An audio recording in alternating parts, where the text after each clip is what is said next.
You are watching the Turnbuckle Brothers podcast.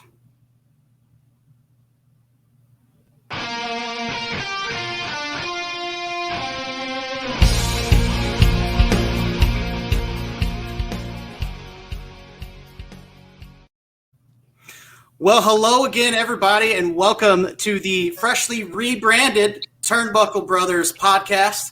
I'm your host, Matt Hewitt, alongside my brother, Steve Mutsu, and today we have a legendary guest to bring onto the show. Once we started this podcast, this was the one person I definitely wanted to interview, a legendary promoter of the wrestling business in the Midwest, my friend, Herb Simmons. Herb, welcome to Turnbuckle Brothers podcast. How are you today, my friend?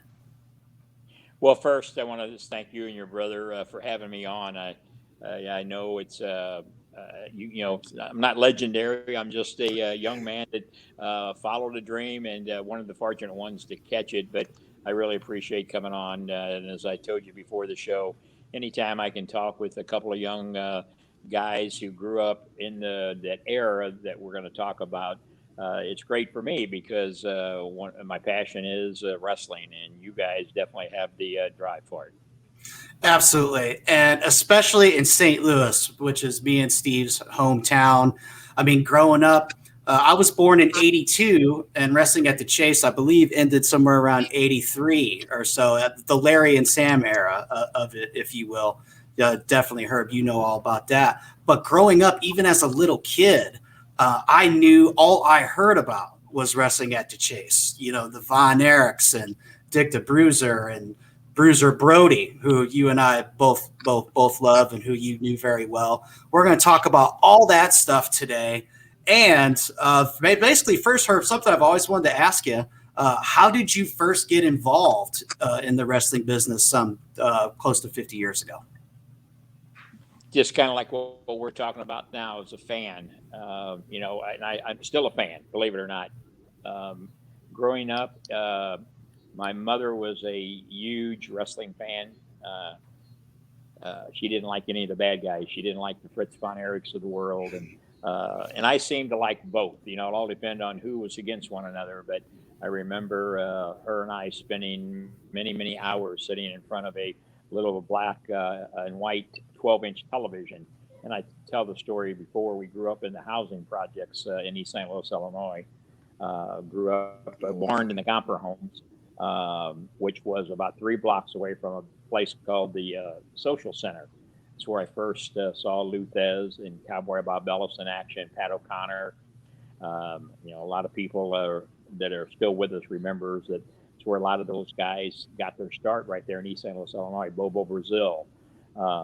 And then after that, we moved out to the housing projects in the Roosevelt homes. And back in the days, no air conditioning in the apartments. And on those hot summer nights, my mom would take that little black and white 12-inch television, sit it outside, run the extension cord in and plug it in. And it was and a lot of fans probably don't remember this either, but you'll read about it in the book that's coming out. Wrestling was actually on a Wednesday night. And we would sit out there, and the mosquitoes would be bad, and they'd have a little metal bucket, like a mop bucket, and they'd put some rags in there with some oil on it and light it, keep the smoke, try to keep the mosquitoes away from us. But neighbors would come out of their apartments, and we'd gather around there sitting on the lawn and watching, as you said, people like Dick the Bruiser, Farmer Marlin, John Paul Henning, Johnny Valentine. So, yeah, just grew up as a fan. And here, 2021, I'm still the biggest fan out there. Absolutely. And, since you brought up the Brook, Herb, we'll go ahead and talk about that now. I mean, something I'm really excited about. A book I believe that you and your friend Ed Wheatley have worked on and gotten completed. You can pre-order this book right now, I believe, at stlwrestlingbook.com. And this is something that I've been excited about for a while since I first heard about it. Herb, why don't you just kind of tell us a little bit about the making of the book with you and Ed, and tell us what to expect in this awesome book coming out October 1st. Well, first of all, let me take you back a little bit. This book, it's going to be a great book. But, I had the honor of helping Larry Matysuk, my dear friend, who's not with us Everybody knows that. About 17, 18 years ago, we did the book Wrestling at the Chase. Yes. Great book, got good reviews. People still buy it.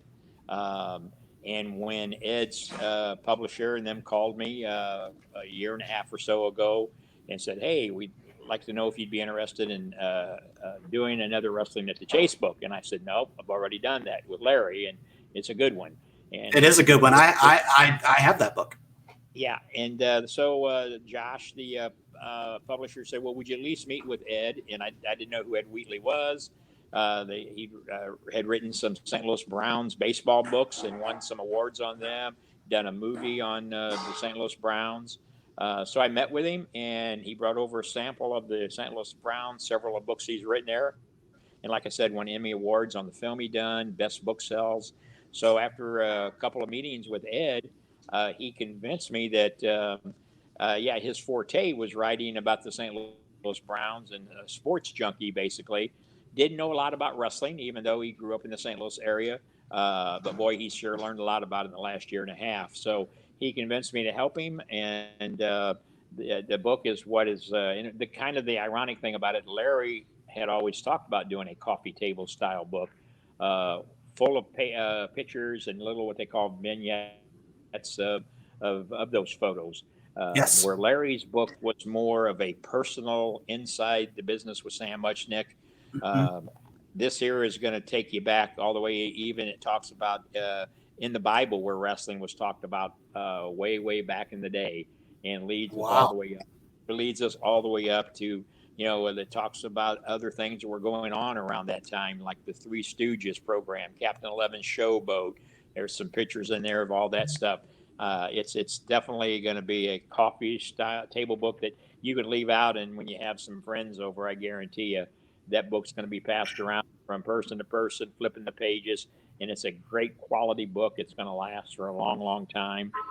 So I just think that Ed's done a tremendous job on it, so much so that we just started 2 weeks ago filming going to be a PBS film on it about Wrestling at the Chase also. Oh, excellent. When might well, you just saw my eyes light up when I heard that. When might we expect to see that come out in the future? I can tell you if we stay on schedule the way we are now, probably early March of next year. We have already started. We just did the interview in the studio with Pat Matasek, Larry's wife, some fans that we picked out, and there's some more we're going to be doing. Some of the wrestlers, Night Train Gary Jackson, we just interviewed him last week inside the ring. It's going to be great. Ed's working hard on that. The folks at PBS is all on board with it. They've been over to our place where we run our monthly shows at and doing some filming there. And then we've been in the studio over at St. Louis. So the book, I hope to have the books in hand the end of this month, early October. You can also order it through SICW.org. A lot of people are pre-ordering it there, and it's kind of ironic when I look back. The same thing that Ed has done with this book, Larry and I did with not only his books, starting with Wrestling at the Chase, and then the Brody book that him and Barbara Goodish wrote together, and then the 50th Greatest Wrestlers of All Time, then the e-book that he did on the rating of the wrestlers. They always came out, it seemed like, around the holidays, and that's what's these are going to make great gifts for the holiday. This book will. So we're excited about that. Yeah, we're excited about that too, and I'm sure fans all over the world are excited about that. And I know that pre-orders for the book already are, proverbially flying off the shelves. So definitely October 4th, STLWrestlingBook.com. If you haven't already pre-ordered this great Wrestling at the Chase book, and I already have, and I think you should too. All right, and so Herb, obviously one of the main things I wanted to talk to you about, as you know, I'm a huge fan of Larry. I had a chance of Larry Matasek, the classic, one of the greatest wrestling announcers of all time, announcer of Wrestling at the Chase, of course, for all of you who are unaware out there. But I had a chance to speak with Larry a few times in later years before his untimely passing, and you guys were the best of friends. So I'm always kind of curious how you met Larry and how that friendship started, and kind of go from there, Herb. Well, Larry and I lived here in St. Clair County, Illinois. He lived in Belleville, and we shared the great passion of wrestling. Of course, see, Larry had just a couple of other jobs in his lifetime, but none of them lasted long because he always reverted back to the wrestling. Even when he went to college, he didn't go to the one college too long because he couldn't get back to St. Louis on those Friday nights to go to wrestling. He wanted to be closer to home. A couple Right. of the small jobs he had also, if he couldn't get off on that Friday night, he didn't stay working long. He first met Sam Muchnick when he was like 15 years old. He didn't even have a driver's license. His Yes. dad used to have to take him back and forth over there. But so Larry and I had that. When we got older, we had the same shared compassion of law enforcement. His father used to be the chief of what was called the Belleville, Illinois Police Auxiliary. They were officers that went out and helped the regular officers on patrol. They helped them with football games, crowd control for parades, picnics, county fairs, things of that sort. And then later on, when his father Edwin retired, Larry took over that position, and so has a lot of friends in the law enforcement, same as I did. I've been in law enforcement for many, many years myself. As a former police chief, and was held that position until I became mayor of my hometown, which I still hold for the last 35 years. But so, yeah, and then Larry and I shared the late night phone calls. That's when we did all of our wrestling business.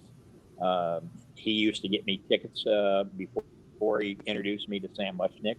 I always had seats, which I never did use because I'd always end up back in the locker room with Larry. And so, as you can see there behind me, Larry, Sam, and Bruiser Brody. If it was not for those three individuals, I wouldn't be sitting here talking with Matt and Steve tonight because they are the ones who introduced me to so many of the all-time greats in this business that I can never be thankful enough to them, and that's why I stay in touch with Barbara Goodish, the widow of Bruiser Brody. In fact, I just talked to her today. Pat Matasek, the widow of Larry Matasek. Um, Talk with Sam's sons and daughter, Kathy, because I tell them all the time, if it wasn't for your family, I wouldn't be here. So I'm really honored to have that relationship with all of them. That's amazing. What an amazing story. Thanks for sharing such a personal story here on the podcast. Okay. The great matches at Wrestling on the Chase, one after another every week. I mean, not just in the city of St. Louis, the name and the show itself, Wrestling at the Chase, is synonymous throughout the world as being one of the, if not the greatest wrestling broadcast there ever was. I mean, Jim Cornette talks about it on his podcast all the time. I mean, it's talked about everywhere. And some great matches. I know me and Steve are just been dying to ask you about a few. I'm going to let Steve go ahead and ask you about, in his opinion, the greatest match he's ever seen in his life. Take it away, Steve. The greatest match I ever seen just was on a Sunday morning, like any other Sunday morning. I was camped in front of the TV watching Wrestling at the Chase. And then a match came on between David Von Erich and Harley Race. And by the end of that match, I was on the phone with my Uncle Randy. We were screaming and yelling.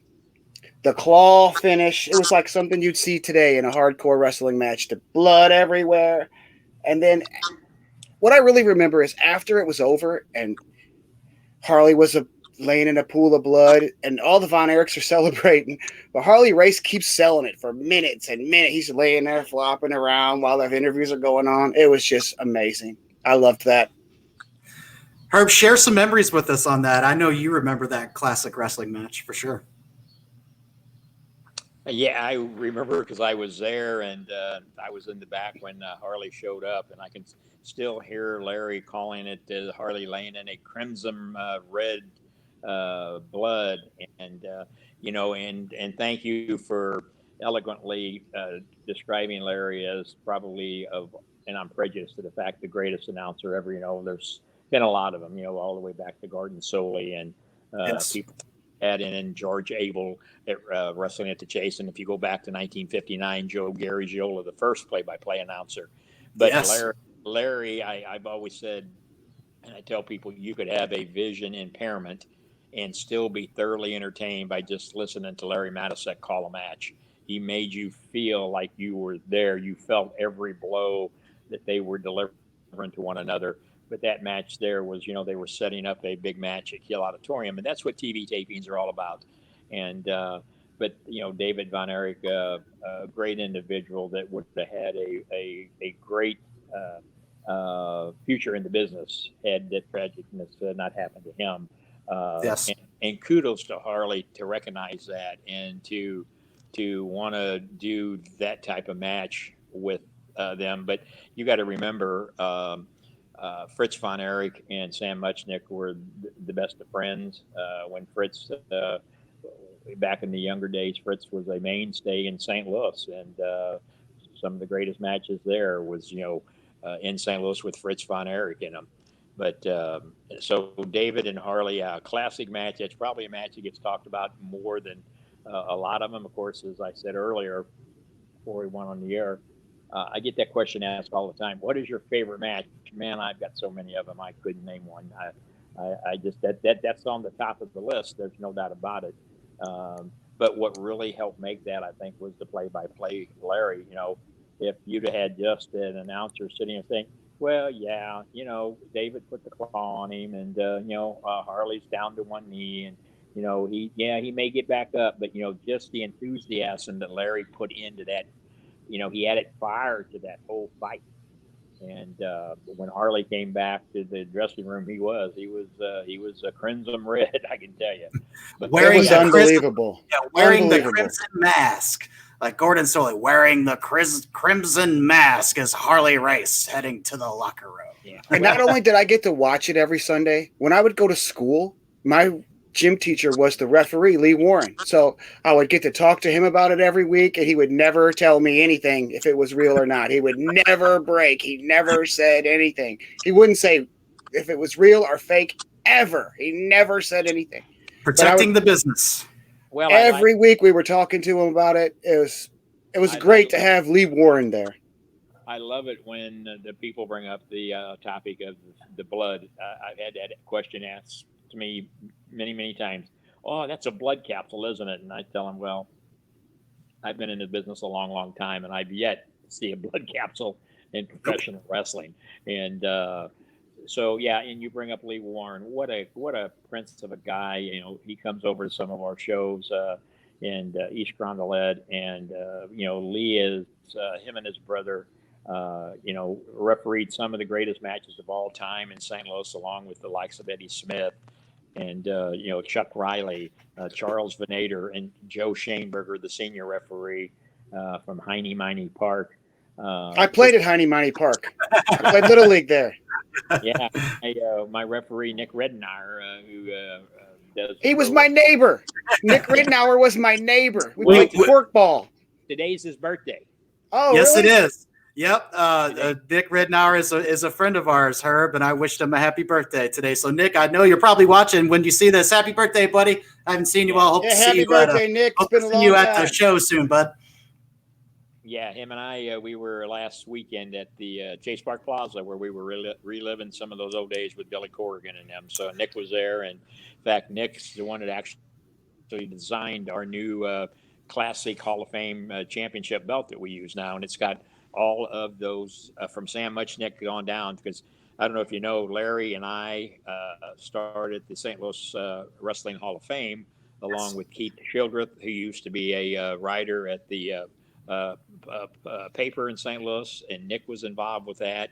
And we had a little board of directors set up, and we inducted people. In our first round of inductions, we allowed the fans to vote on the ones that they wanted in there. But after that, it got to be so messy. And so then we kind of just relied on Larry and the stats, because, believe it or not, and one day I'll show you, I've got all the stats from every match that ever took place at Wrestling at the Chase or at the Kiel Auditorium or the Checker Dome.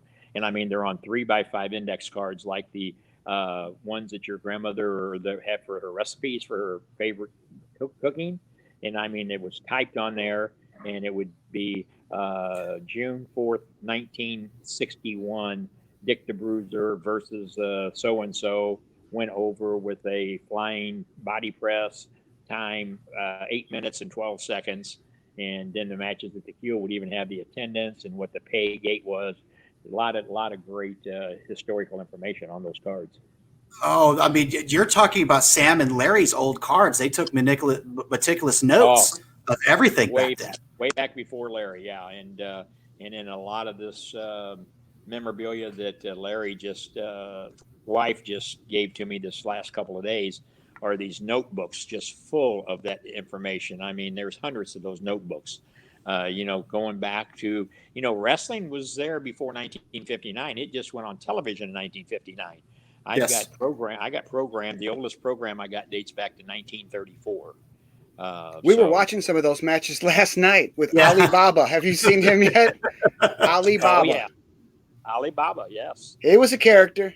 He was definitely a character. People like I said, Farmer Marlin, John Paul Henning, Hans Schmidt. Just a lot of the greats right here, and that's what made St. Louis such a hub for wrestling, because Sam, one, you had the guy who led the National Wrestling Alliance for over 41 years, a couple different times, had respect from everybody.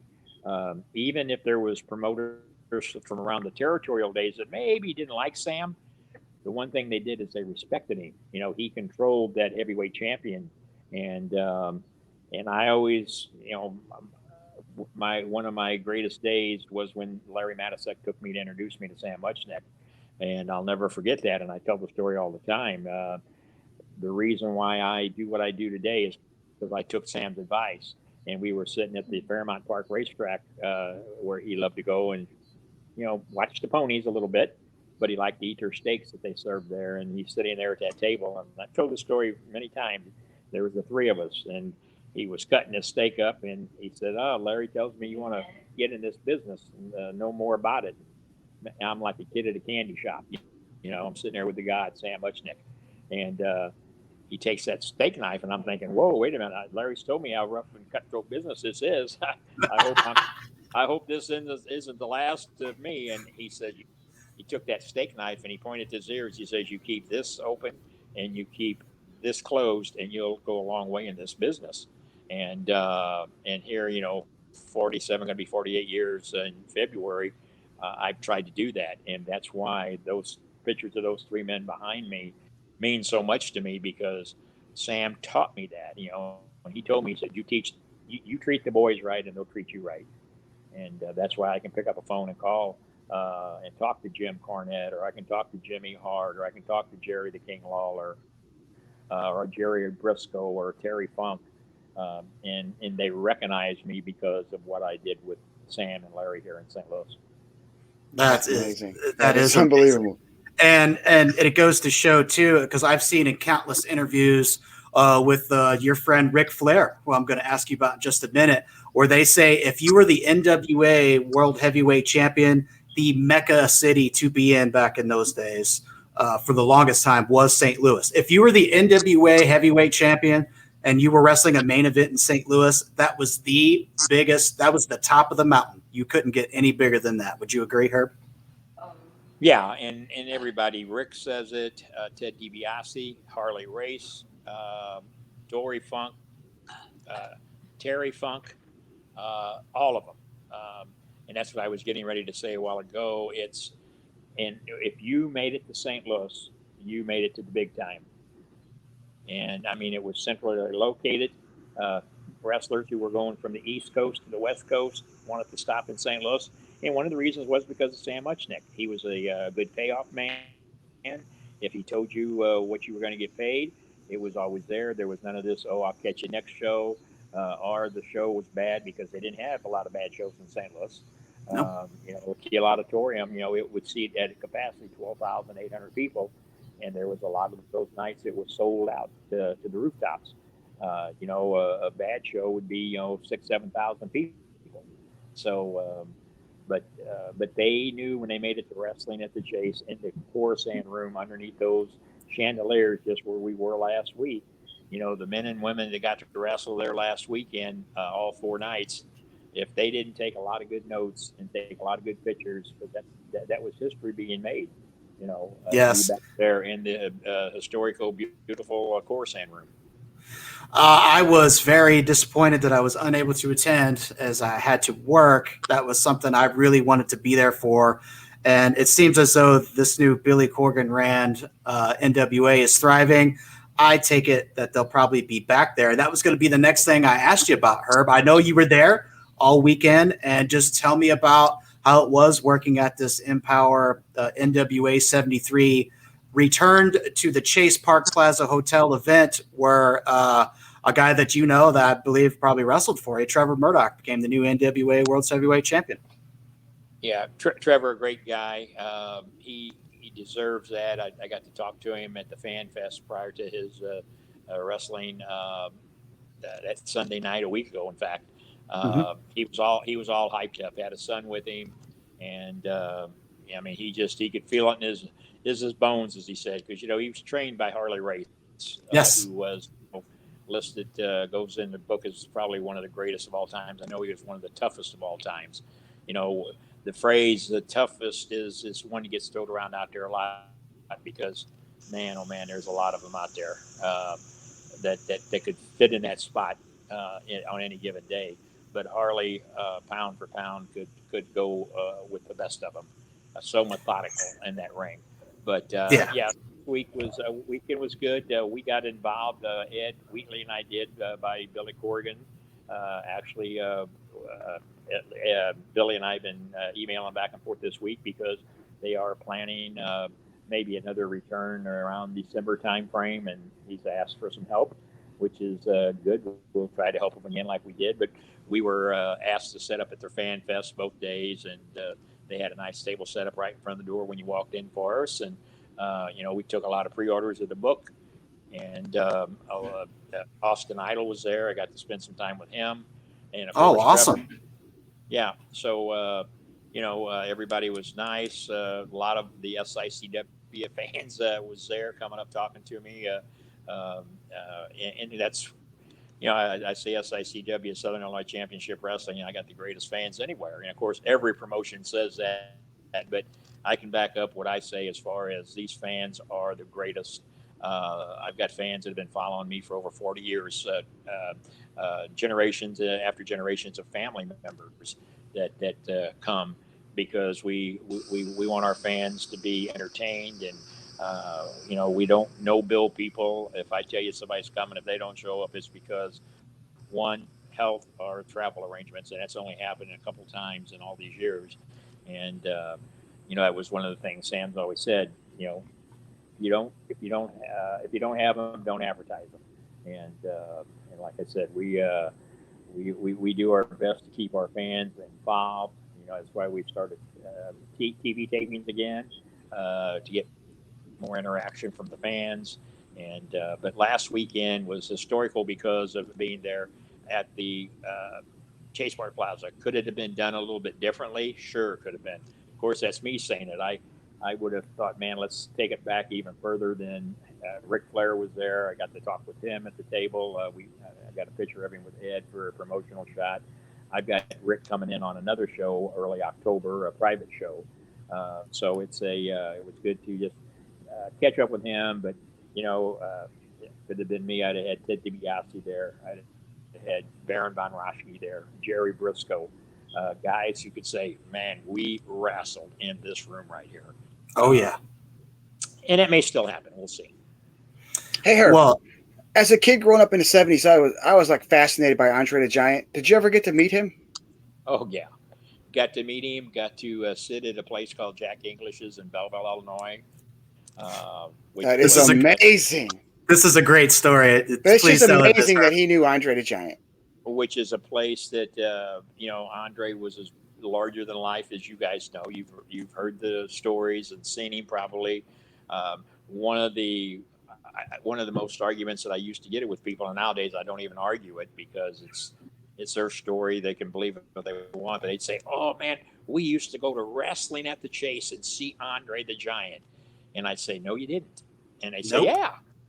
I said, no, Andre was never at Wrestling at the Chase, not in person. Nope. He was so large that a little studio would accommodate him basically. When you would see him on a Wrestling at the Chase clip, that was clips from around the country when they were building him up to come into the Kiel Auditorium or to the arena. But he was never physically wrestled on Wrestling at the Chase. Wow. The tapes. So finally, over the years, I just said, yeah, okay, whatever you say. But even after a match at Kiel Auditorium, Sam would bring him over to English's Bar and Grill in Belleville, known place, great place back in the day. And it was a place that Sam could bring him and he didn't have to worry about somebody wanting to challenge him. I seen him drink a case of wine one night and about another case of beer.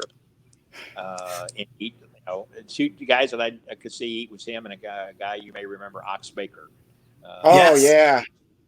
Yeah, He was in that movie with Kurt Russell, Escape from New York, Ox Baker. Yes.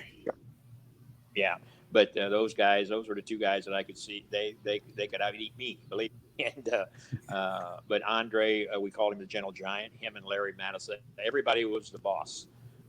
When you were sitting talking, hey boss, hey boss. But just as nicest guy that you ever want to meet, but somebody you didn't want to piss off. No. Nope. No, yeah. But again, yeah, Sam would bring him over there, and Sam was well known in the St. Louis. He was a sports writer, and had a lot of friends. Had a lot of stroke. Mel Price, the congressman back in the day, personal friends with Mel Price. In fact, at his retirement party, Mel Price was there, and I've got that whole story. The party after the show was great in the back when you had the who's who, the Vern Gagne's, the Gene Kaniskis, the Joe Garagiolas, the mayor of St. Louis back then. Everybody was in the back sharing in that historical moment of Sam retiring, because I said for a long, long time that the NWA that we knew of it died when Sam Muchnick retired. Yes. There's been other people trying to revent it, but now Billy is trying to take it to a new level. I just hope he doesn't lose sight of, in order to get into the future, you have to know about the past and you have to build on that. And I just hope that they don't forget about those three letters, the National Wrestling Alliance, NWA, what it meant. Otherwise, you could call it the ABC Federation. Right. If you're not going to capitalize on what got you to where you are today. Absolutely, Herb. And that's something that I agree with as well. I mean, obviously, I'm a fan of the business. I mean, I still follow it today, but I'm a fan of pro wrestling. And pro wrestling hasn't really, I don't know what your take on this is. I don't think pro wrestling has been around for a while with the sports entertainment era that we've been in for the last, 20 to 30 years or so. I love pro wrestling, and I know we're not talking about current product stuff, but it kind of seems to me that pro wrestling is starting to actually come back a little bit. So we'll hold out for the future on that for sure. But speaking of pro wrestling, Herb, one thing I definitely want to talk about is, you've brought it up a few times here, your great promotion, Southern Illinois Championship Wrestling, SICW. I've been following you guys for a long time, been watching your TV and everything for a long time. I know that you guys are now being aired on Hannibal TV, get you guys some more exposure as well. So that's great. Be watching you guys on there too. Tell us more about Southern Illinois Championship Wrestling and how you got started with that. Like I said, I mean, obviously you've been promoting for 48 years now. Well, I give all the credit in the world to Larry Matisek on that. A lot of fans may not know Larry. After Sam retired, short time afterwards, things fell apart between him and Harley Race and Bob Geigel and Pat O'Connor. They were running the Kansas City organization. They wanted to take over St. Louis. And Larry tried his hardest to try to work with them, but their idea of wrestling business was different than what Larry had been used to with Sam, of course. Yes. And I agreed with that. When I was privileged to the information where they told Larry, we want to make St. Louis like Kansas City was. Well, Kansas City was drawing sometimes, 700-800 people Yeah. at a show. Never in the history that I remember did Sam Muchnick ever draw 700 or 800 people. No, So you're going never. to take, and right then and there, Larry, when I talked, we said the same thing. Said these guys, great guys, every one of them, Pat O'Connor, Bob Geigel, but they had no concept of what wrestling meant in St. Louis, even though they were not that far apart. No. They would send the guys in, the Mike Georges, the Roger Kirby's, people like that, on the card, enhancement workers as we called them, great guys. But as far as wanting to change it, Larry knew that wasn't what was going to be. The one thing that, if I had to say one fault that Sam made is I wish he would have made the decision to let Larry run with the ball, and then him supporting that. But the thing that Sam knew how to do was to be a peacekeeper, and Sam did that by saying to all of these other promotions out there, look, there's a piece of pie, and we're all going to get a piece of that pie, and then whatever is left, if there's this much of that pie left, we're going to get equal amount of that. It's not going to be we each get a share and then he takes all the rest of it. He was one that, and that's how he was able to keep them together so long. I hear the stories in the morning when I'd go in the office with Larry sometimes, and he'd sit there and say he had Fritz calling, complaining about so-and-so did this and so-and-so didn't get his guy that he wanted booked on there. Because that was the purpose of the territorial days. You could work a guy here in St. Louis for 6 months or a year, and when he started to burn out, you could send him to Fritz, or you could send him to the Crockett's, or you could send him up to Stu Hart in Ontario. That was what was so great about territorial days back then. And then he'd be gone for a year, and then you could bring him back, and which we don't have nowadays. And that's why guys like me miss those type of days. Today, these independent promotions, which I don't like the term independent. I went on record of saying that, but it's out there. I tell these guys in these states where you're licensed, it doesn't say independent wrestler. It says you're a professional wrestler. But my idea of these guys, they want to work for me on a Friday or a Saturday night, and then 5 miles down the road, they want to go work for another organization, and they're having them do curtain jerks, and I got them in main event status. So, and you're drawing from the same fans. So that doesn't work. And it's hard to make these younger guys understand that. I want them to go get exposure. I want them to get in a car and do a road trip. I want them to leave St. Louis and maybe go to Chicago, or go to Tennessee, or wherever, and get in front of another group of fans. And then that's when you're getting exposure. That's when you're going to know if you really want to be in this business. And I could speak to that as well. I mean, being a huge fan of wrestling my entire life, I'm in the music business, and so that goes hand in that as well. You can't play a gig in your hometown every weekend. You might draw a big crowd. All your fans will come to see you. One weekend. Then the next weekend, are they going to come see you 5 or 6 weekends in a row? You have to get out on the road, get exposure, play in front of different fans and in front of new people, work with different talent, different promoters. There's always something else to learn out there. So I could definitely relate to an independent wrestler's career, as that's what I've faced in my music career over the last 25 years or so. But Herb, while we're still talking about SICW, you guys have an event coming up here in a couple weeks on September the 18th. Tell us about this big card you guys have coming up at the East Carondelet Community Center. Well, it's a big card. It's a main event that any promoter should want to have. And I said not only do I have the greatest fans, I've got the greatest locker room. When you look at the talent on that flyer there, Flash Lanning gave Randy Orton one of his first dark matches when he went to WWE, and he's still out there doing it. Gil Rogers, the Night Train, Gary Jackson's been working for me for over 40 years. And then King Christopher Hargis, the Iron Man Ken Casa, and of course the international bounty hunter Attila Khan, who is pound for pound just a guy that goes out there and kicks butt and takes name.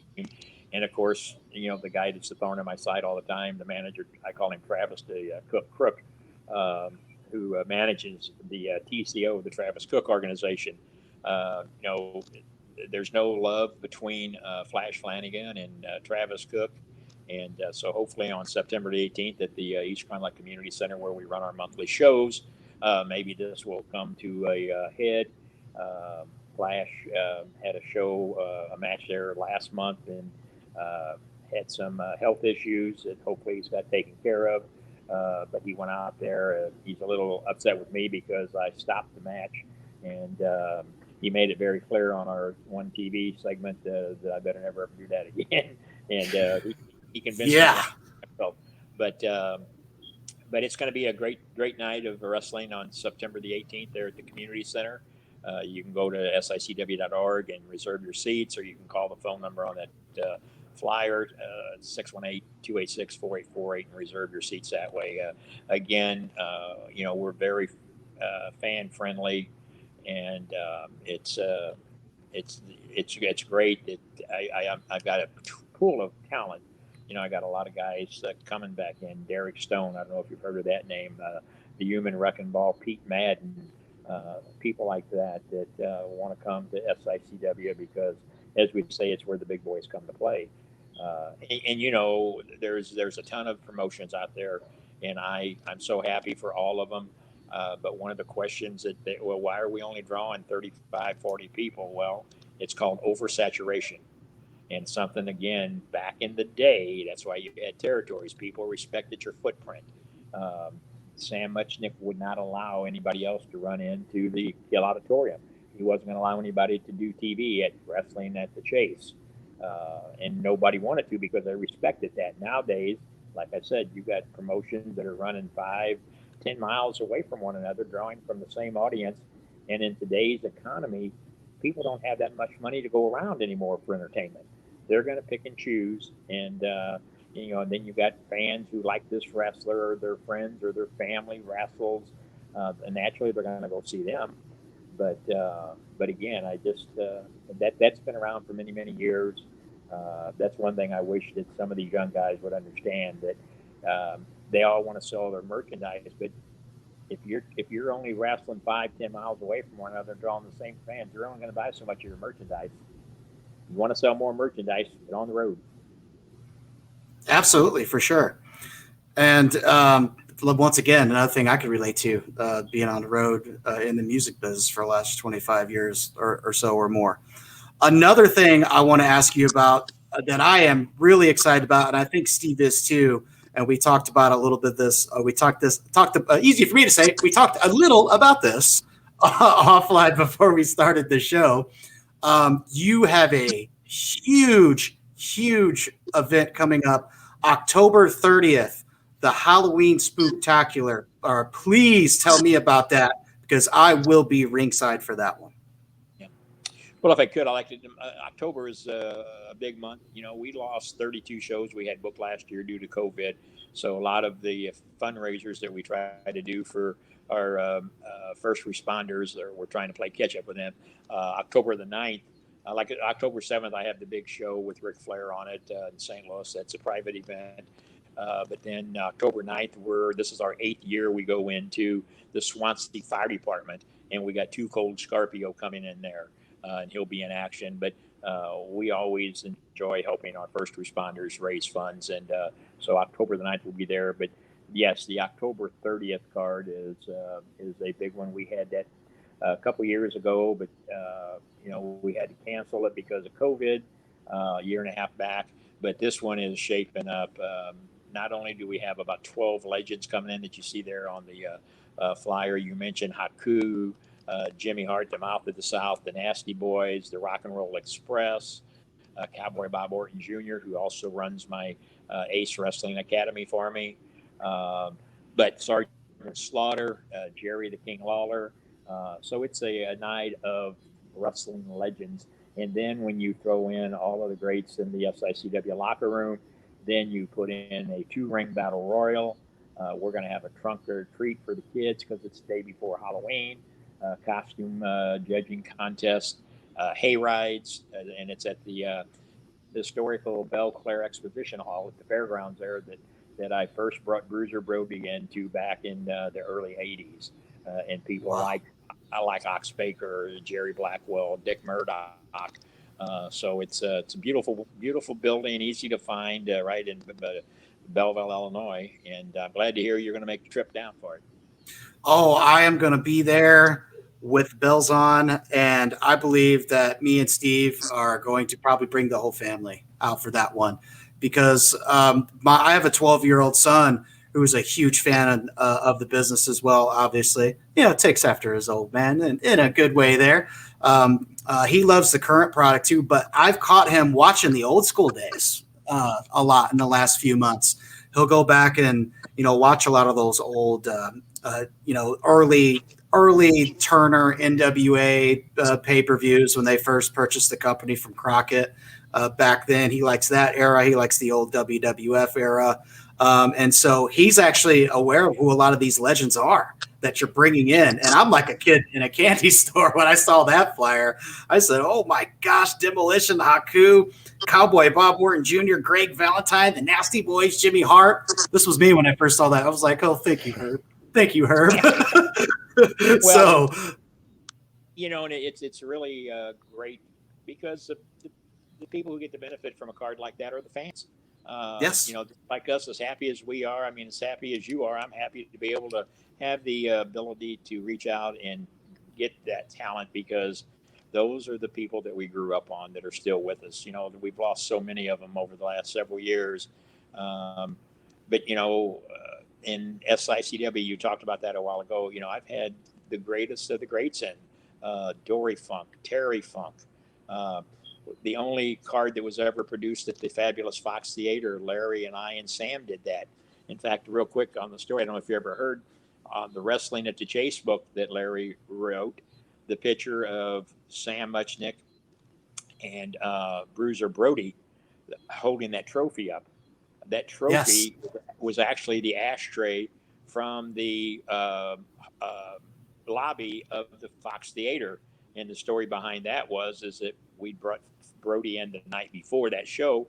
He wanted to go down to the Fox and kind of get a feel for what the building was going to be like, how the ring was going to be set up on the stage, because we had to raise the orchestra pit up in order to get the ring on it. And as we're walking in the front door, we walk in the lobby, and Sam stops and says, Larry, did you get the trophy picked up? And it was just like in sync. We stopped, and Larry looked at me, and I looked at him, and it was like, holy crap, we'd forgot to order a trophy. And it was Bruiser Brody that saw that ashtray, and he said, oh, no worry. He said, we'll use that.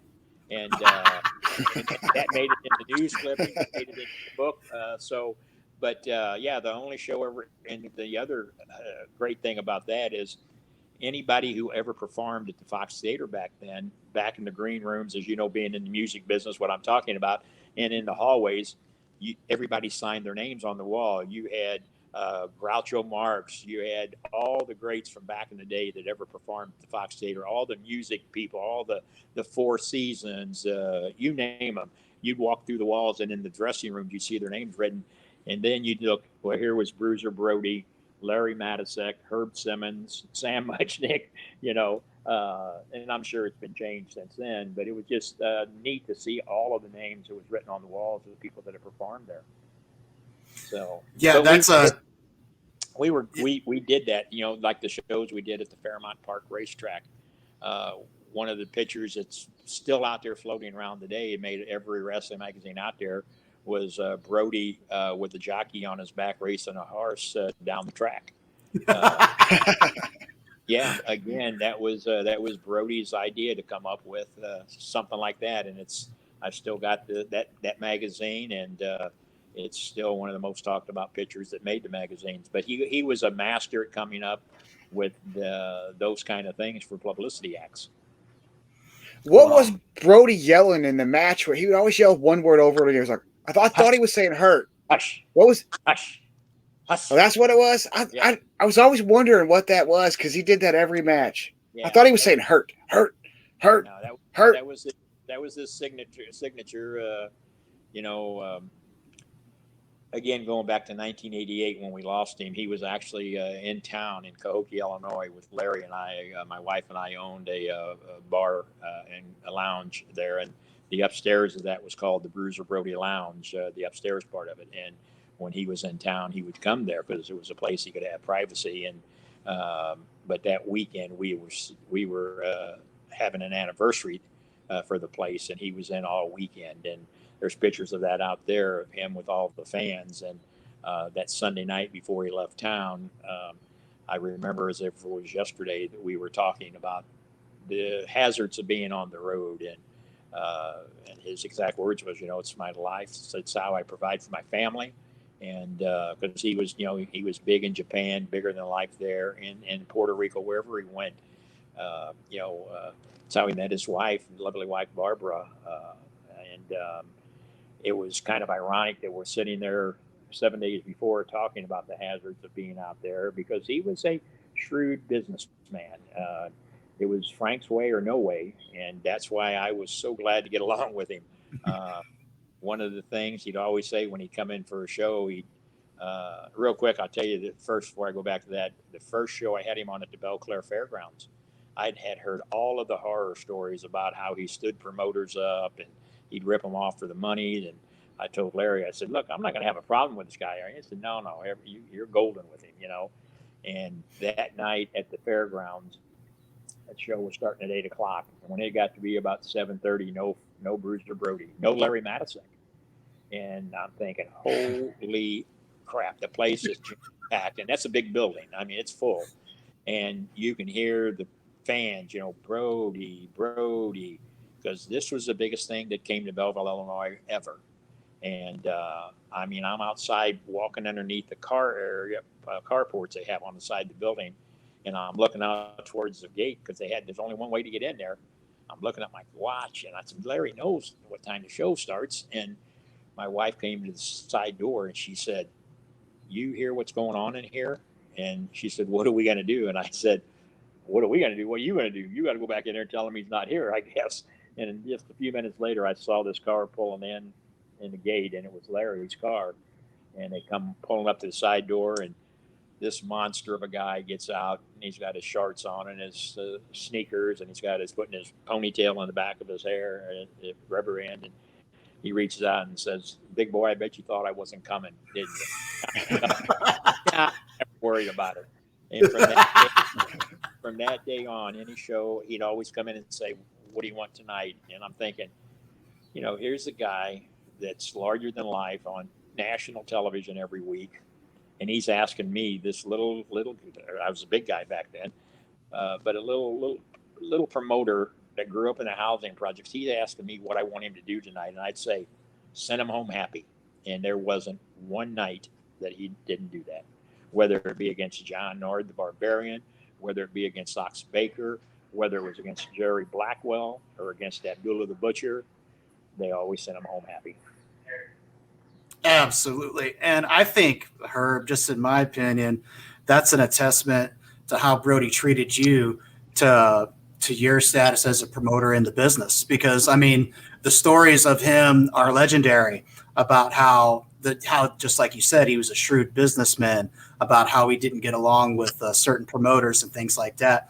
And quite frankly, Brody didn't take crap off of anybody, and justifiably so. He was a very frugal man. He saved all of his money. There's stories of him, in the locker room eating cans of tuna fish.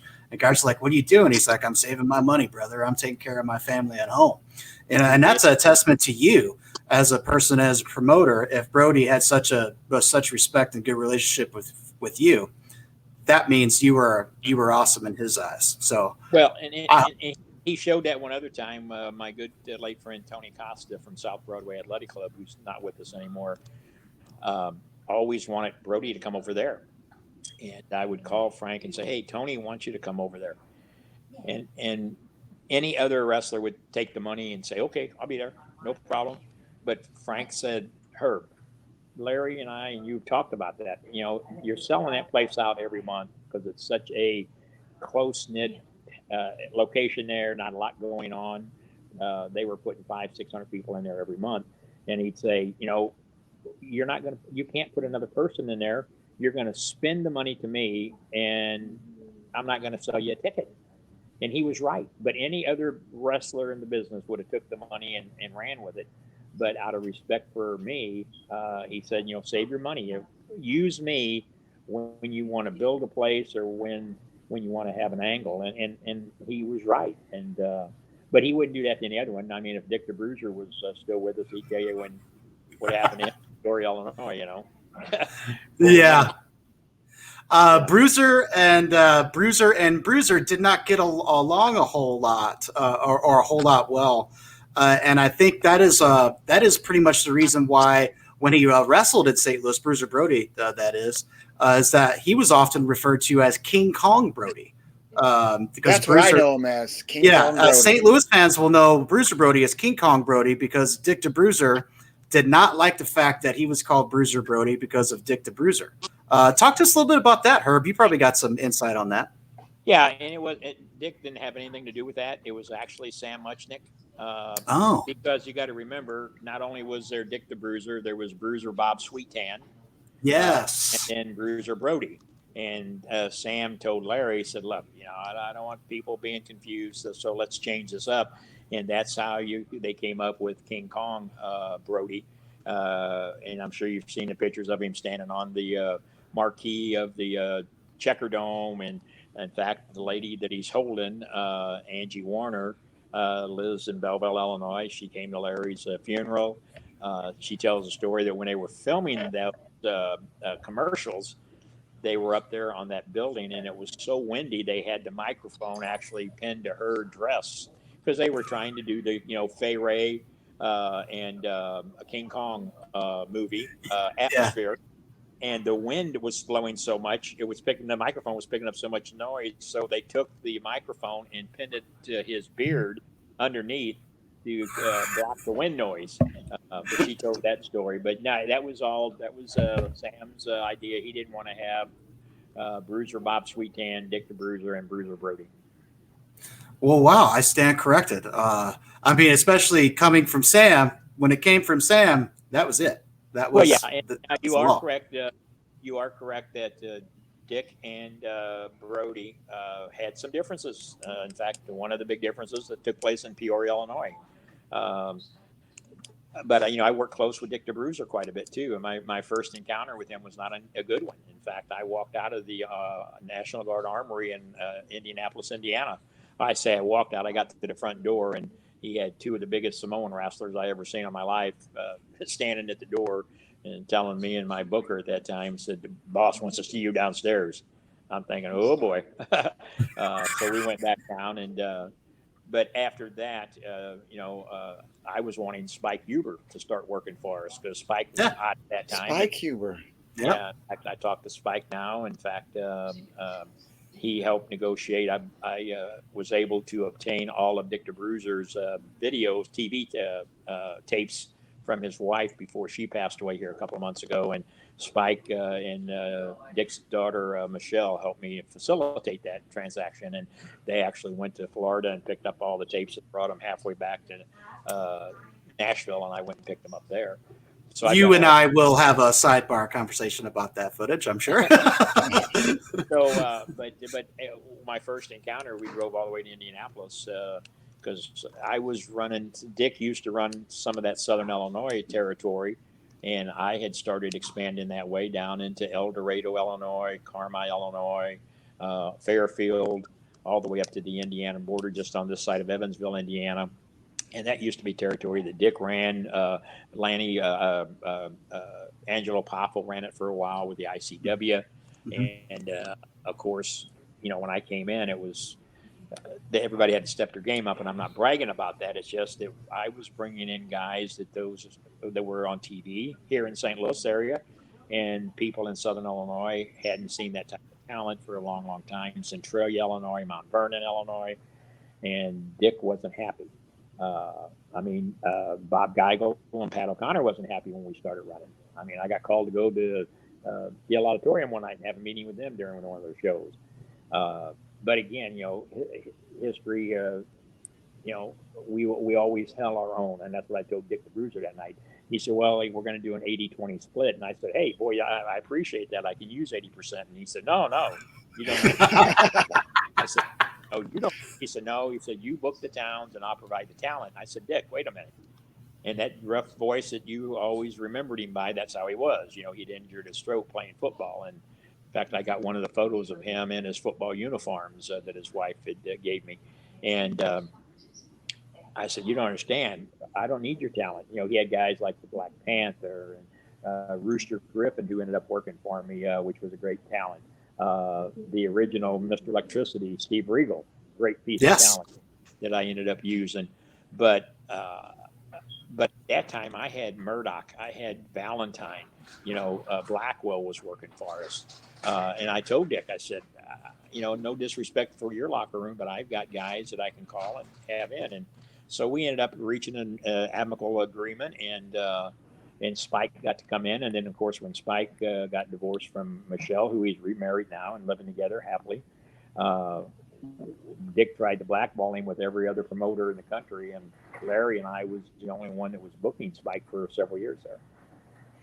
Yeah, well, I mean, Spike Huber was synonymous on wrestling at the Chase there, especially in the early 80s. I mean, I'm sure Steve and I have seen Spike Huber wrestle hundreds of times at events in the St. Louis area. Yep, I remember Spike Huber. He was a winner of the only two-ring battle royal that when Larry had his promotion. It came down between him and Tully Blanchard. Oh, wow. And in fact, I got that on tape, and that's kind of why I'm doing the two-ring battle royal on October 30th, because that will be the only second two-ring battle royal that we've had in this area since Larry had his. Oh, man. I am excited for that big event, October the 30th. And, obviously with the topic of Brody coming up, got a couple more things we want to cover. Herb, thank you once again for giving us your time to be on the Turnbuckle Brothers podcast. Got a few more things to get through here. You've given us an hour already. I could sit here and listen to Herb Simmons talk all night long, but cover a couple more things. On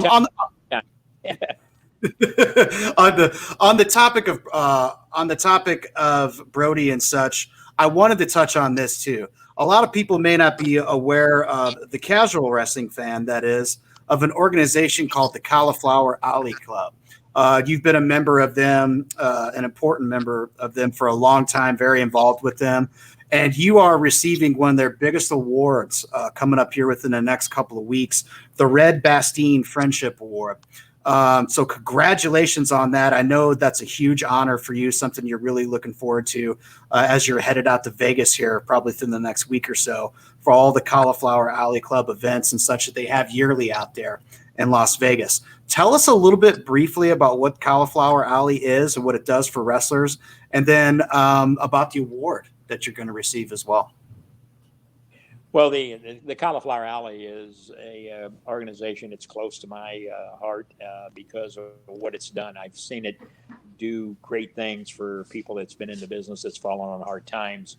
One of them, my late friend Larry Matisek, within a matter of a day, they were able to provide him some help because of the commitment and the contribution that he made to the business over the years. You have to, an organization like Cauliflower Alley, you have to go back again. I've been accused of living in the past, that I need to get into the present. Well, I'm in the present, but the past is why I'm in the present, and hopefully while I'll be around in the future a little bit longer, trying to learn to make sure that we do things better that happened in the past or the present. But the Cauliflower Alley's been around a long time. They've helped a lot of people.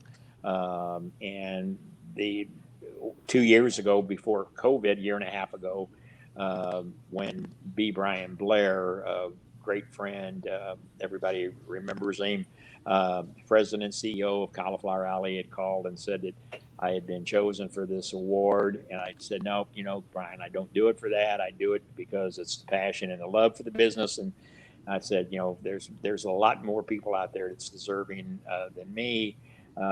He said, well, think about it for a couple of days. He said, you always promote the CAC. And, I tell my guys in the locker room, if you can't afford $25 a year, you shouldn't be in this business because you're helping the cause, and it could be yourself you're helping down the road. whether you're an announcer, you're a referee, you're a worker in the ring. Those people are all, if you become a member and you fall on hard times, that organization is there to help you.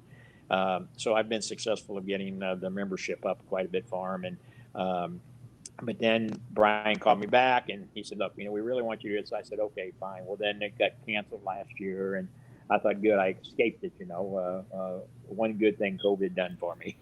But what they did is they just rolled those awards over for this year. So yeah, and the ironic thing about it is Red Bastien was one of my favorites growing up here in St. Louis. So I'm honored to do that. It's a lifetime. It's a friendship award, is what it is, and it's just the club showing appreciation to somebody who has been supportive of the club and of the business, because you have to be a member, like I said, either a referee, ring announcer, commentator, worker in the ring.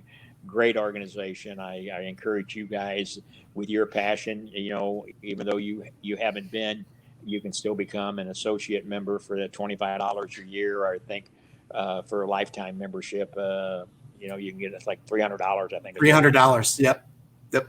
Yeah, I was just going to say that too, Herb. I was going to encourage everybody listening out there. If you are a fan of wrestling, especially of pro wrestling, this is a wonderful organization that gives back to the wrestlers who have fallen on hard times. These guys have took bumps in the ring for 30 years, and it's taken a toll on their bodies, and these guys aren't necessarily afforded health insurance in the business and things like that. Just $25 a year goes a long way. I'm a lifetime member. I paid the $300 a year, and the money goes, just like what Herb said, to a good cause. So we encourage all of our friends and fans out there to go to caulifloweralleyclub.org and become a member, and your money does go to a good cause and goes a long way.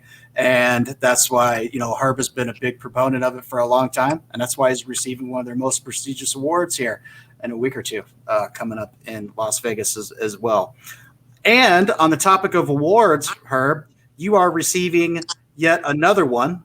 And there's a huge event going on in Texas. It looks like, I believe it's November 5th and 6th. Did I get that right? 6th and 7th, the Brody Memorial Cup 2. Tell us about that. Yeah, it's November 5th and 6th in Carthage, Texas. They're having their Bruiser Brody Cup 2. Gentleman, Charlie Hartman from Gimmick Tree Entertainment, had approached me a few years back because I've been doing the Bruiser Brody Memorial show every year for SICW, and Barbara Goodish is always so graciously come in for that. We have a battle royal. We crown a battle royal champion every year. She's there to present that trophy to the winner. First year I had her in, she had to help in the match and had to get one of the bad guys corrected with a chair, kind of reminiscence of what her lady used to do. Another year, yes, she introduced somebody to a trash can. So we've always made Barbara Goodish part of our family. She's a lovely lady. Like I said, I just talked to her today. We talk quite frequently. She'll be in Vegas with us. People like her, Darla Staggs, a young lady who was at her first wrestling match in 1959 when she was a little baby. And if she would have been able to remember, Pat O'Connor against Dick Hutton for the NWA title. Her father and mother had her there at that show. I just sent her a copy of that program yesterday. She asked for wow. See it. So she wanted a copy of it. But, it's people like that are fans of what I've been doing all these years. They were friends of Larry's and Brody. It's an honor. So Charlie Hartman said, hey, there's nobody out there closer than Frank was than you. Yeah, which there are, Bushwhacker Luke Williams, great friends with Bruiser Brody, Dutch Mantell, people like that, Dory and Terry Funk Jr. But I've never been a worker, never claimed to be a worker, just a promoter. But, Sam Muchnick wasn't a worker. Larry Matisek wasn't a worker, but they sure knew how to promote. And so like Charlie said that they wanted to honor me with the Bruiser Brody Award for this Cup 2. They did one up on the East Coast a couple years ago. But this one on November 5th and 6th is another who's who of the business.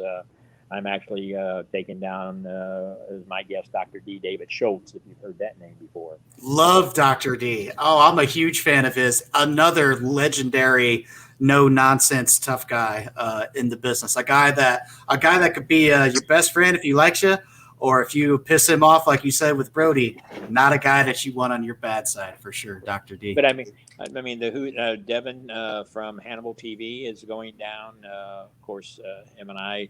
Every time he's up at Waterloo, Iowa, at the Thez Tragus Hall of Fame, he always interviews me there because he was a Bruiser Brody fan. He's going to be there in action. Attila Khan, who we talked about earlier from my organization, is going to be there in action. It's 2 nights of wrestling, a big fan fest. Last I heard, I mean, they got the Brooklyn Brawler, Hacksaw Jim Duggan, Ted DiBiase, another Who's Who going to be in Carthage, Texas. On November 5th and 6th. I'm really looking forward to that. Barbara Goodish will be there.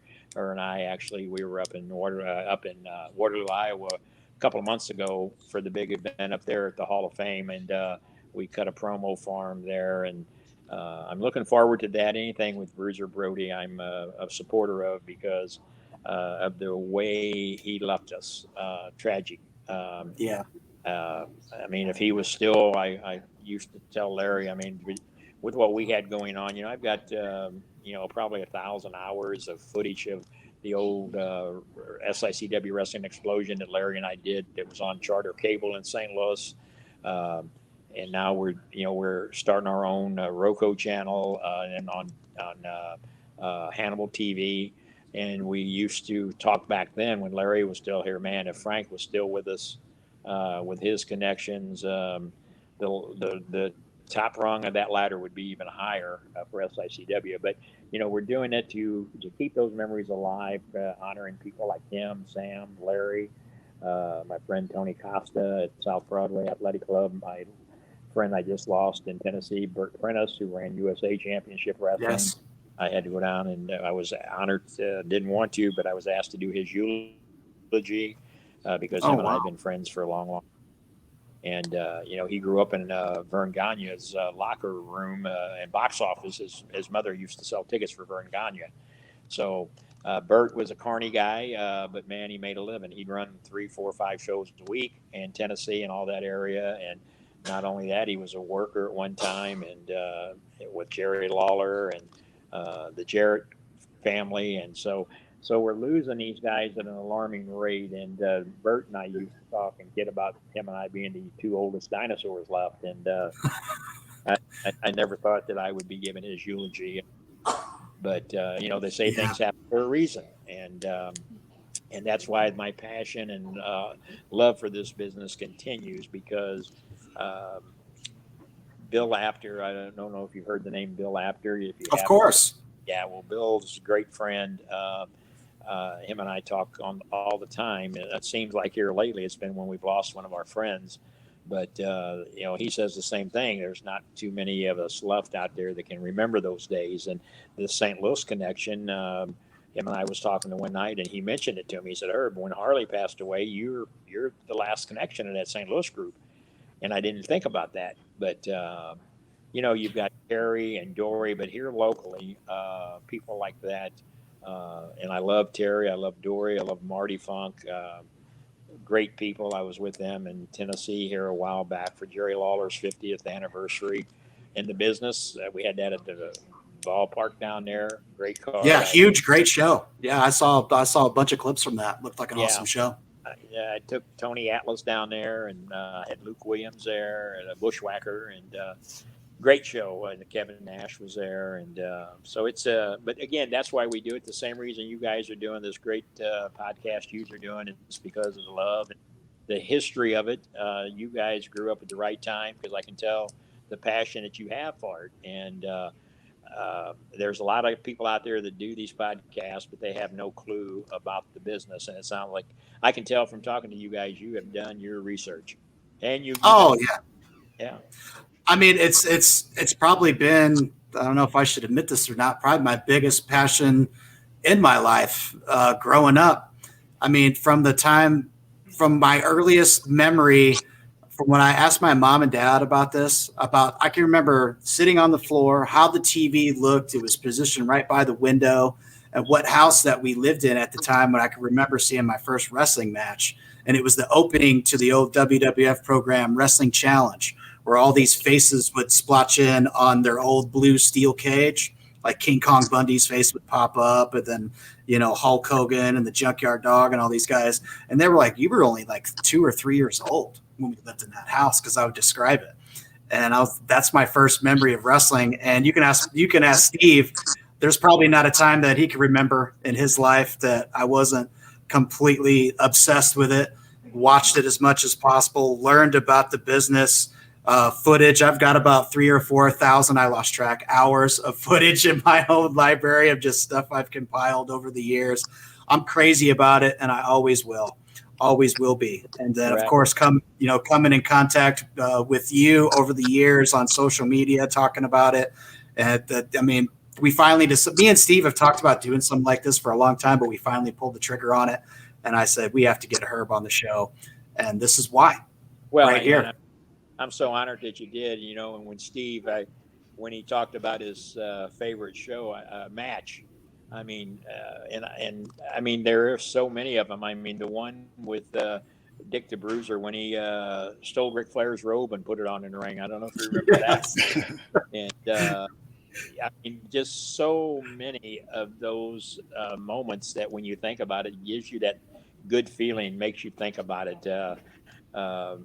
Mickey Garagiola, another name we haven't talked about. What a great guy. I was just going to bring up Mickey. Yeah, his brother, the first play-by-play announcer in 1959, and I never forget when Sam asked him to do the ring announcing. He was a waiter by trade. That was his career in the St. Louis restaurant business, and Mickey said, "I don't know nothing about announcing," and Sam says, "You can read, can't you?" And Mickey said, "Yeah." He said, "All you got to do is read what we put on the cards for you." And he turned out to be the right hand guy for Larry McIntyre, and they bounced things off of one another. And him and I grew up. It was such an honor last weekend. Out of everybody who showed up there and came up to the table to talk to Ed and I, Mickey's son Bob came up, and I used to be in the ambulance business years ago, and I drove the ambulance everywhere I went because I was on call quite a bit. But I would go by Mickey's house and pick him up in the ambulance and take him down to South Broadway Athletic Club or bring him over here to our shows. And Bob was telling the story to people who were standing around there at the table, because we had the original Wrestling at the Chase Bell there with us that people just came up and we were letting them ring it. And amazing. I know. I saw that and I was like, I want to ring that bell so bad. Bob Garagiola said, Herb said, "I never did get to tell you, but I really wanted to thank you for how you treated my dad." He said, "The only thing I got to tell you is every time you'd show up with that ambulance, I'd get phone calls. Hey, is Dad okay? There's an ambulance at his house." He said, "Oh, he's just going to the wrestling match." And one of my fondest wrestling memories involves Mickey, and obviously it's the big one where wasn't it a match between Ted DiBiase and Harley Race, or like a tag match or something, and Harley got pinned, and Mickey was so excited. And it was a tag team match, and Mickey, oh my, ladies and gentlemen, and your new world heavyweight champion, Ted DiBiase. And they're like, no. And Sam comes walking out from the back being like, no. And Mickey was so excited in a tag match that Harley got pinned. I think it was Ted DiBiase. I could be wrong on that one. No, it was Ted. Yeah, you're right, because Ted still tells that story, and he still thanks Mickey for making him the world champion. Yeah, it was Paul Arndorff in that match also, and but they were setting up for the big show at Kiel Auditorium, and the title don't change hands on TV basically in a tag match. But Mickey got so excited, and in fact Sam was going to fire him, and Larry's the one that had to smooth it all over. And so Mickey, what was the resolution? Yeah. Well, they ended up, Larry covered it real good and said, no, Mickey got so excited, the title doesn't change hands in a tag match. And so, the match will be on Kiel Auditorium such and such a night. But we had that happen just our last TV taping a few weeks ago. My announcer, when he got ready to say the winners were, it was Gary Jackson and Gil Rogers, he said Gary Rogers and Gil Jackson, because he was just so excited about it. And it happens. And, that was always when I did the play-by-play over at South Broadway for 40 plus years on their local access channel with Tony Costa.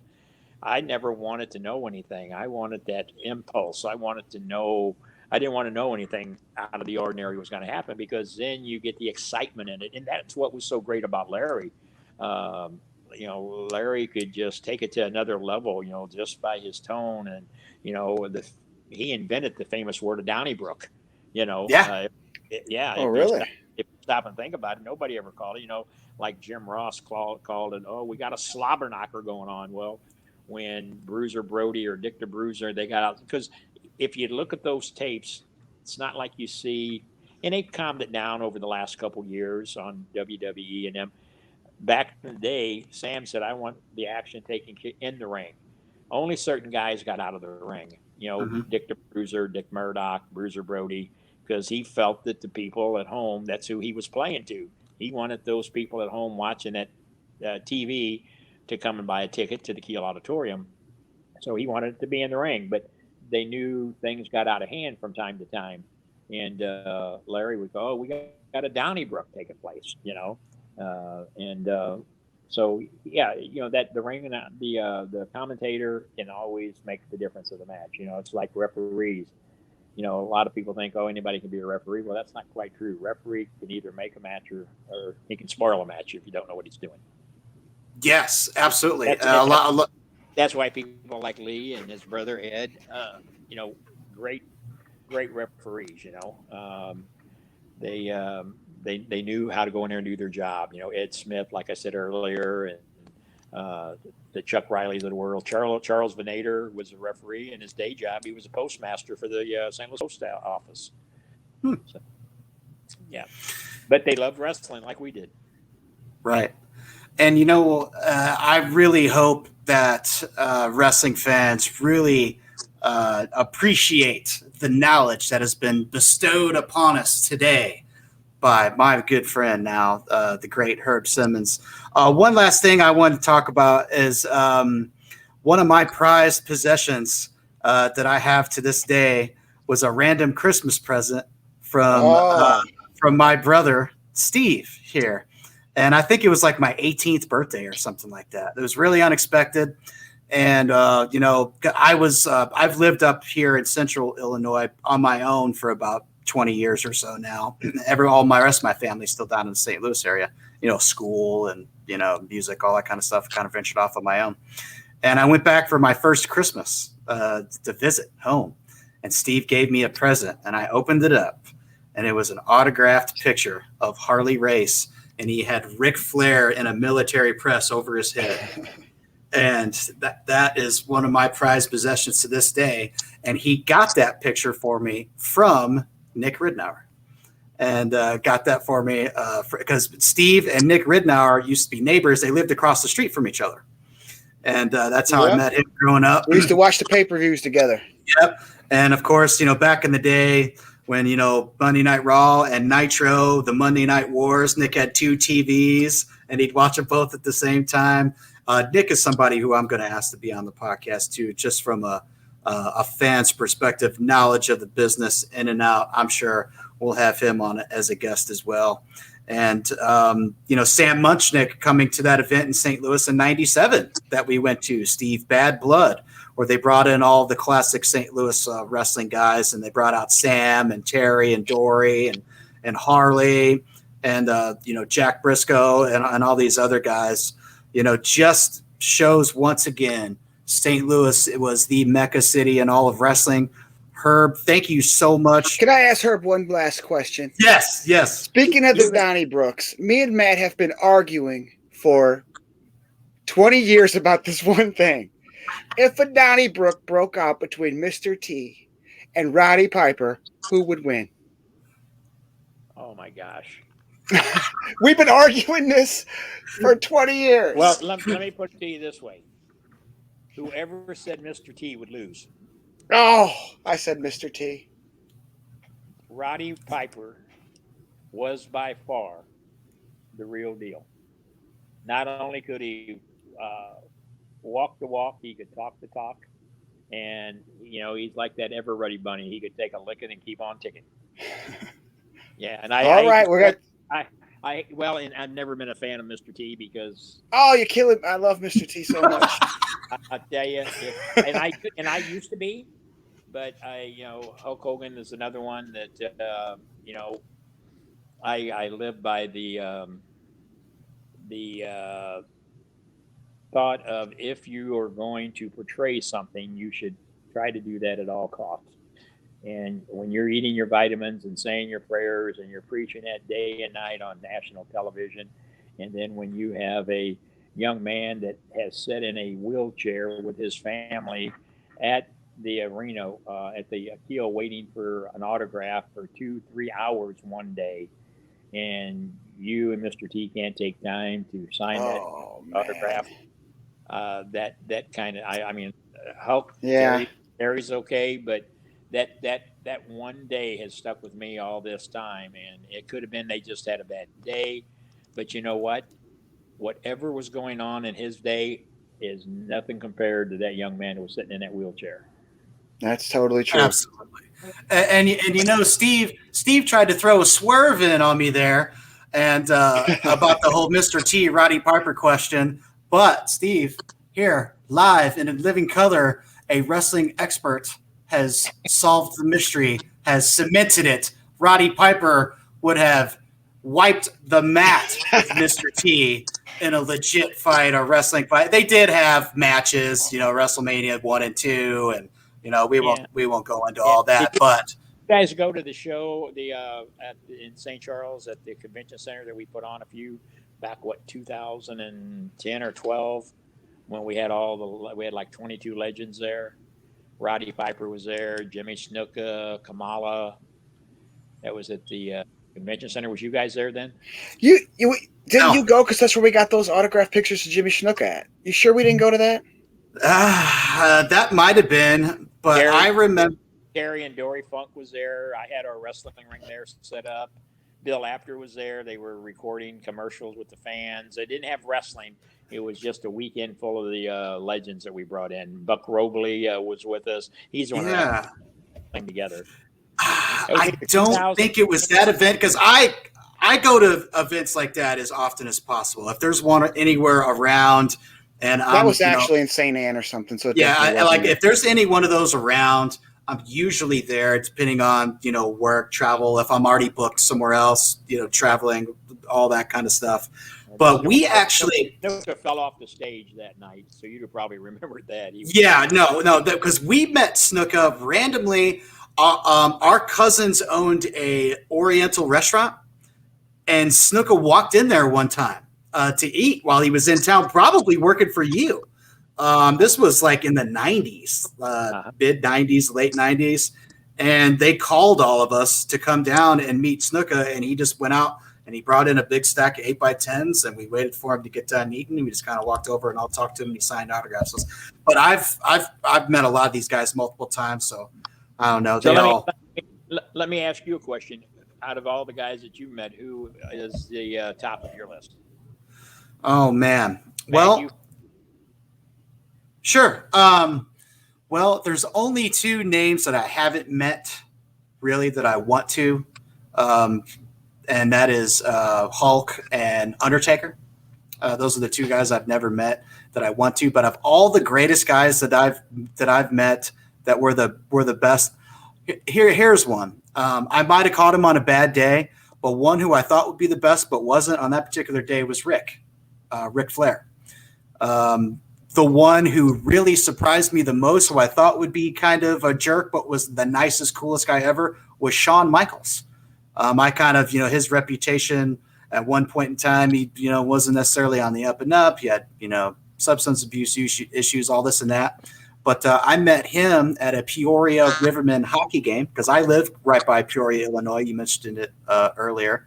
he was doing an autograph signing there, and he couldn't have been nicer. And I brought up, the fact that I was at that event at the old Kiel Center where the Blues play for the 1997 Bad Blood, the first ever Hell in a Cell cage match. Me and Steve went to that together, as a matter of fact. And I was telling him how I thought that was one of the greatest matches I ever seen. And he shared fond memories of St. Louis and about him in the Rockers days. Him and Marty used to have a good time there wrestling.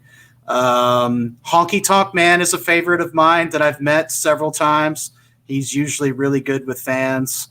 Tito Santana, I enjoyed meeting. Hacksaw Jim Duggan, I've met numerous times. He is a great guy. Just had a chance to speak with him in person about a year or two ago. Those are some that come to mind. But when it comes to especially the legends, I've met them all, and I'm going to try to meet them all. Just being a huge fan. What about you, Steve? Well, it's a stretch to say I met him, but I shook Andre's hand one time. So it's hard to top that right there. Yeah. The gentle giant. Yeah. Absolutely. Oh, I was a little kid too when I was like 8 or 9 or 10 or something when I did that. So. Yeah. And another story. Sorry, I'm not trying to interrupt you here, Herb, but actually the first wrestler that I ever met, Steve took me to meet him, which was Lex Luger. Yeah. Back when his big babyface turn in the WWF in 1993, where they made him the All-American Lex Luger when he had that big feud go up against Yokozuna. He did the Lex Express, where he traveled all over the country in that big tour bus, painted up in the red, white, and blue. And I believe it was one of the last stops was at the South County Mall. South County Mall. In St. Louis. And one of his last stops before they went to the event SummerSlam in Detroit. And I was the first person in line for the autograph signing. I walked up and I was like, is this thing still going on? I was probably like, 10 or 11 years old or something. Is this thing still going on? Or like what happened? And I'm standing all this, like before I could even say anything, like the line started forming up behind me. I was the first kid in line. I actually had to get the autograph and waited for Steve to be done walking around the mall. He was like, "You're already done?" I was like, "I was the first person in line." Total package. Yeah. Yep, the total package. And, I remember how much bigger he was than everybody else that day. It was like you could see his head coming through the crowd. Remember that? You could just see that blonde hair walking through the crowd. Yep. You guys remember the match he had with Bruiser Brody in the cage?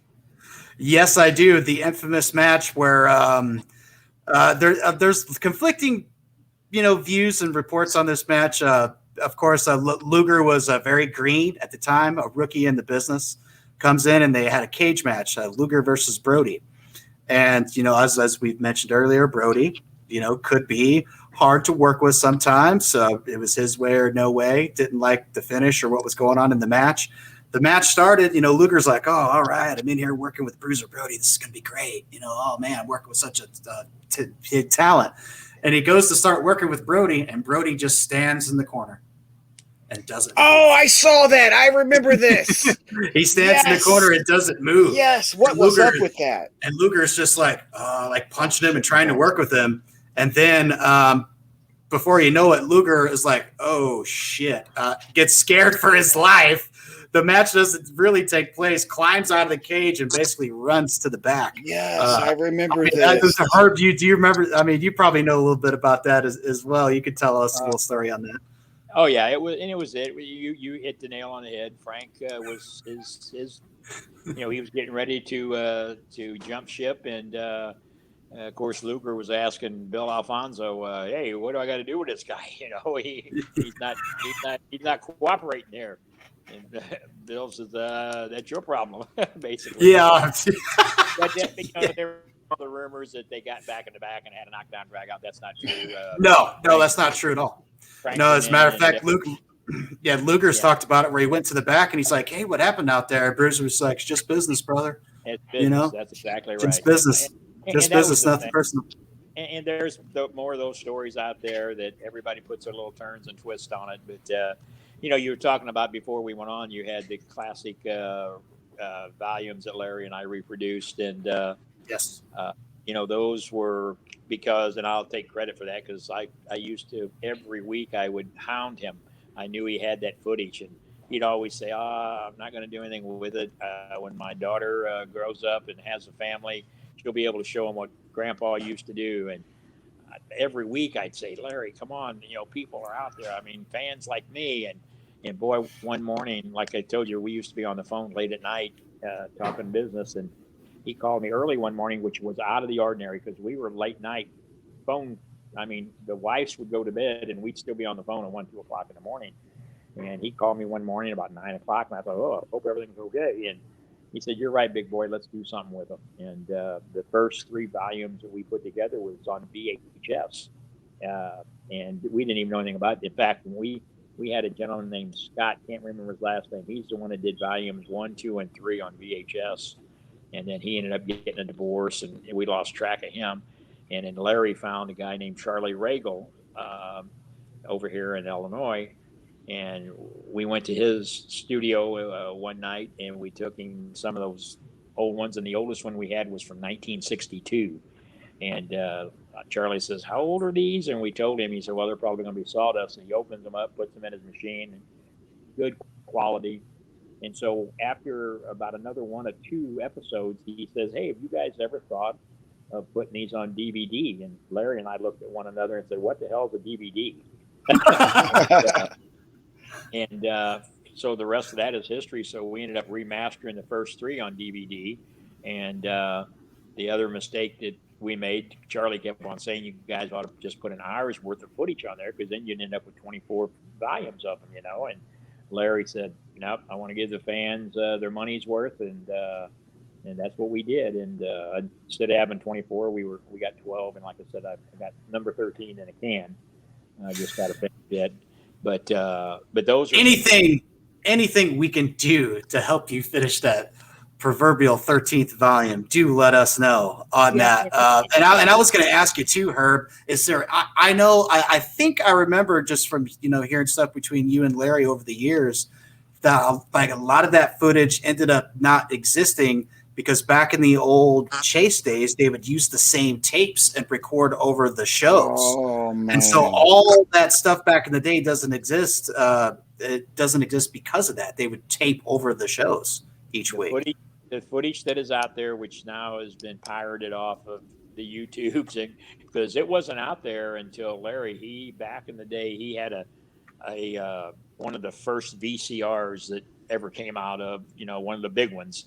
And he would record those Sunday afternoon, and the footage that we got still has the commercials on them. In fact, the volumes 1, 2, and 3, when we first reproduced them, the first person we took a free copy to was the Koppler family, who were the owners of KPLR and the Chase Park Plaza back at that time. And because we wanted to make sure that they were okay with it, because they still had the commercials in them and everything. And I remember I drove over to their house and gave it to them, and they supported it, and because that was history out there. But you're right, Matt, they would tape over them over a period of time because nobody knew back then. But thank goodness that Larry had the foresight. And he's still, well, I have it now, I still have about 60 hours of what's called B-roll material. He never wanted to use on the classic stuff because nothing against the guys, but he considered them the B-roll. It may be Roger Kirby against a Mike George or somebody like that, which were good workers. But on those 12 classics, if you go back and look at them, they were the mainstay people, the Dory Funks, the Terry Funks, the Paul Arndorfs, Bruiser Brody, Ted DiBiase, and Larry just wanted to make sure the fans was getting their money's worth. And I mean, I'll tell you, Frank Cusimano, I'm sure that's a name from St. Louis, the sports. Oh, of course. When we first, it seems like yesterday, but it's been years ago when we first remastered them. He came to Larry's house and did the story on that, and it aired at 5 o'clock that evening on his sports channel segment. And they were supposed to put my phone number to people to call to want to order them, and they mistakenly put Larry's phone number. And when it came on at 5 o'clock, over 300 phone calls. His poor wife, Pat, was just answering as quick as she could. And I had to call Frank at the station and say, hey, we made a mistake. We need to put my number on there. And he had to correct it. But those things, people wanted them because then I called Larry and it was right there. It was right around that November time frame. I said, Larry, do you know what we just did? What? These are going to make beautiful Christmas gifts.